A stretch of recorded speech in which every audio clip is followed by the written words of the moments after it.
Thank you. We're here again in LEAP 2024. I'm joined by Dr. Anino, and just to put some context how we met, it was around the pandemic. We were on a virtual panel together when I used to be in Toronto as the former Chief Technology Officer. And one of the things that really struck me, and we'll get into this conversation, is the great work you're doing in women in tech, as well as diversity, equity, and inclusion. But before we get there, please, to our audience, introduce yourself and some of the areas that you are leading in your business and in the world that you're in. Well, first of all, thank you very much, Lawrence, for having me here. I do recollect when we met, and I must tell you, and you don't know that, but when I went through and I saw your profile, I went, wow, here is, a fellow African doing amazing things in Canada. So the first thing I want to say really is congratulations. You make us really proud. Thank you. Well, my work is actually strategy and financial advisory, but I run as well 2 leadership networks for women. So one is the 100 Women at Davos, which is a global community of impact-driven women, which we started in Davos in 2019, small. And this year we were so excited to actually find that we're featured in an article in Forbes. So that recognition was important for us, not just for us, but just the fact that people are realizing how important it is to have women in places where decision making is taking place.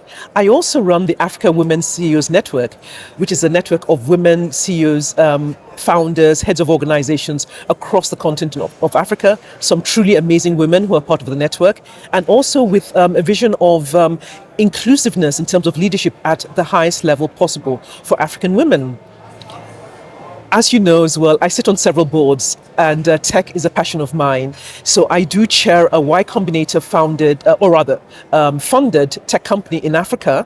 And also I chair another company, which is a tech-enabled manufacturing company as well in Africa. I also sit on a sustainability board, which is the Watch and Jewelry Initiative, which was set up by Kering and Cartier with a view of sustainability initiatives for the industry. Why that is actually interesting is because it's industry-wide. And I also lead the task force on DE&I for that. So it's not just looking at individual companies, but actually looking across the industry and how can we bring sustainability and inclusion across. And so many other advisory roles that, I won't go through everything now, but that's just a little bit of an overview. And as you say, tech is really important for us. And we'll go into why that is in a short while. And, one of the 2 things that you really mentioned, in terms of your expansive reach and community is tech and sustainability. That's right. Certainly in the kingdom, tech and sustainability are very, very big. How do you see that in some of your global conversations? We're at LEAP. There's a lot of tech here. Yeah. We see there with a lot of tech. And from the lens that you're seeing, especially with women championing and leading that, from women in tech, as well as some of the areas of sustainability, what are you seeing globally in some of your networks of some of the areas that is having a real impact with women providing that leadership in this space? This is really an important question, and I love the way in which you linked tech and sustainability. They really go hand in hand. So we were at Davos, of course, in January. We actually we had a session, a networking session on AI and sustainability. Before that, in December, we were at COP, where we also led a session in partnership with Mubadala on AI sustainability for women. Now, these are really important because the solutions, right, for the climate crisis, we need to have tech in order for us to have that scale up that is really required. And of course, what is climate about? We know it's about everything. It's about our existence on Earth, but it came from the aspect of impact. And women are particularly strong in impact. Why is that? Because women tend to look at things broader and to look at how will this thing affect other things. And so we have a lot of women who are in climate tech, right? And so that marries both the climate sustainability as well as tech. Really very important. One part of that equation that unfortunately is a little bit missing is sufficient funding and financing, right? Because you need to, if you're going to do something that's a global scale, you need to have the funding and financing. So it's coming. A lot of women in that space but we need to have the funding in order for it to really take off and for it to scale up, to give the impact that we know it can give. So this is actually very important. What we're seeing globally as well is that these themes that have been looked at as on the side are now mainstreamed. And in Davos this year, it was all about AI, and I'm sure we'll talk about that. Yes. And that is critical and important right now. And there's a lot of conversations on AI that talks about the regulations, about, you travel globally. Some of the countries in different parts of the world are trying to take a leadership space. Within that viewpoint, how do you see, what do you think are some of the challenges from a policy and a regulation in AI? And how do you think some of the lens of some of the women voices can really bring that? Because it is about humanity. We know how strong and powerful the tech is. So on the AI and the regulations and policy, are you seeing any traction on that based on what you are involved in? Lawrence, I love the way in which you bring women in, because you bring women in and pair it, right, with the whole issue of the direction we're supposed to go, rather than just being another gender. And that is really important, because women are driving the conversation. Many years ago, of course, Dr. Joy Bola Mwinyi, she was the one who blew the whistle, right, on the bias in AI. And she is very well known. But the impact wasn't as big as it should be, because there was a preference to almost put it aside. But that has become mainstream right now. So that is one thing, right? And what we're having is that the regulators, of course, the EU is just passing its act, right, on AI. And of course, there's the worry that if you do that, will it slow down Europe's ability to innovate, right? Whereas you have the US running very quickly. But I think that I really applaud Europe for saying this is what we have to do. The world cannot be competition determined, right, by certain place or certain area when we can see where the issues are. So I like that the fact that the EU has taken the bull by the horns and said we are going to regulate the space. It is something that has been spoken about for ages. In fact, I did a social media post a few weeks ago, because I went back to some of the pictures and some of the discussions that I was able to be part of in Davos in 2018 or 2017. And so you had Gina Rometty, who was the chair of IBM in those days, and IBM had Watson. And Watson, of course, was all about how you can get sort of information which would allow doctors, right, when they're in terms of cancer detection, because it had the ability to score through all those, all the data, right, relating to cancer and get the best treatments.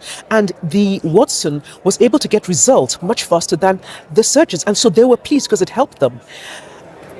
And what Jeannie said then was that we need policies, we need regulations, we need ethics.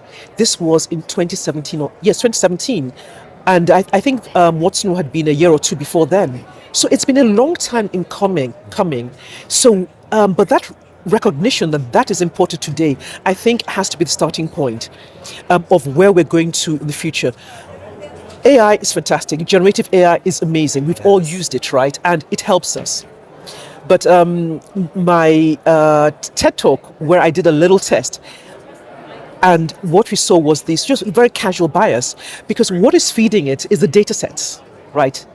And if those data sets already have bias in them, it can make that bias become institutionalized in the output, right? So it's really very important right now that we have the regulation in place, that we shouldn't be afraid, right, of slowing down things in a sense. I think that actually the wind is coming. People are really concerned about this, and I think that by governments taking that step, that others will follow and say, yes, this is what we need to do. And I think it puts pressure on those who are developing AI to say that this is important. And I think also that it also gives wins to those people. And interestingly, in terms of women in AI ethics, in AI ethics, it has been a lot to do with women. And it gives them strength to actually, their voices to be heard. Because it's not to stop, it is to create an AI that is truly inclusive and beneficial to all of us. And that's the bias is a really interesting conversation, because, over the few years where certainly there was a lot of movement on the diversity, equity, and inclusion, some people then would think of the I part, which is the inclusion. And the inclusion is really about ensuring you have those voices. So if you're developing those algorithms, if you're getting all those data sets, but it's coming from one group as opposed to more of the diverse group, and saying, be mindful of certain biases that are being introduced. You can't have that if you don't have voices, if you don't have women voices, and you don't have voices that represents a wider audience. And if you look at even the continent of Africa, a very large continent, there are voices there. And so tell me a little bit about some of the work that's within the continent of Africa that you're seeing in some of the tech landscape. And is there any opportunities where you will continue building the sort of women's network in that continent? Because that's a continent that's very young, similar to KSA in terms of age. It is growing. So in terms of women in tech in Africa, are you seeing any aspects there? And also women tech leaders in Africa with voices, are you seeing any activity in that part of the world? A lot of activity, actually, and interestingly enough, because when we look at the amount of funding that has gone to tech companies through VC funding, and we look at the percentage globally, it's around last year was under 2% for women, dismal. But actually in Africa, it was just under 5% for women. So it's still way too small, but it still shows as a proportion that women in tech are being heard on the continent. That is very good. Now, what we need to do is some more of these stories, right, to be out there. For example, we have one of, if she's not a unicorn, it's close to unicorn, which is Grow Intelligence, right?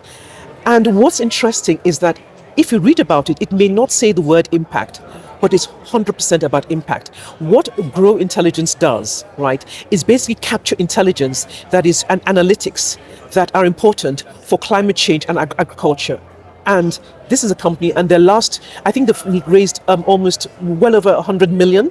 So they are certainly at close to unicorn status, if not. And it's all about impact, right? So we have these stories, right? We have women who are moving into technology. We wrote an article some time ago looking at women who had raised at least, $2 to $3 million, right? At least. And, we came with a list of, I think, 30 of them. It wasn't a comprehensive list, but at least it showed. So there is a lot happening with women in that tech space, right? In all aspects. But even if we look at like a company like Bankly in Nigeria, what Bankly is doing, and they've just acquired a microfinance bank, and I love it that this is a woman, a young woman who is in her 30s who just acquired this, and what they're doing, and their own tech company, which is fintech, but it's all about inclusion. So it's about those people who are not financially included, right, or not, or it's inclusion or semi-inclusion, and bringing them into the banking system. So all the savings, all these rotating savings associations, we're bringing them and giving them financial services, right? So we do have a lot of examples, but the things, we need funding, we need more visibility for more of them, and we really need to push to make sure we have more women in tech, because it's good for the women themselves, but it's actually good for the continent, really. And it also makes a lot of financial sense, because we're looking, and when we see when women-funded ventures actually exit, even though the data is not wide enough, we don't have enough, but the data shows that women actually exit at higher relative exit rates, valuations than their peers, and actually quicker. And essentially, they lead with empathy. And when you lead with empathy, you have impact, which has value, and that value is about humanity trying to sort of make it better. So, yes. Well, thank you so much for this conversation. It's great to see you in Riyadh. Thank you. From the time we were on virtually, and it's great that you're here. And thank you so much. It's been a wonderful conversation. Thank you. Thank you very much, Lawrence.